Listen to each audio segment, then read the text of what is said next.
যে মাছ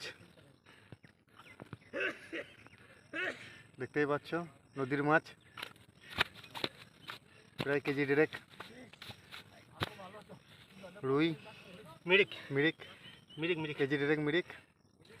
খুব ভালো ছেড়ে গেছিলো জলের মধ্যে, খুব কষ্ট করে ধৈর্য ধরে আজ ফার্স্ট টাইম বইনি হয়েছে। ঠিক আছে, রাখো, জলে রাখো। হ্যালো বন্ধুরা, সকলকে ভালোবাসা ও শুভেচ্ছা জানিয়ে আমি জানাচ্ছি যে আগের দিন যে ভিডিওটা আমি একটা টোপ দেখিয়েছিলাম নদীতে মাছ ধরার জন্য, তা সেই টোপে আজকে আমি নিজে মাছ ধরে এলাম। এই মাছটি আমি মিরিকটা পেয়েছি 15 কিলো হবে। হ্যাঁ, তা ওই টোপটা আমার খুব কার্যকরী টোপ, আপনারা সকলে ব্যবহার করবেন, দেখবেন আমার দেওয়া আছে। তারপর প্লাস আমি প্রমাণ সহ আমি মাছটা আজকে কোপাই নদী থেকে ধরে নিয়ে এলাম। দুটোর সময় গিয়েছিলাম, দোকান বন্ধ করে তারপরে গিয়েছিলাম। এই যে এই হুইলে মেরেছি,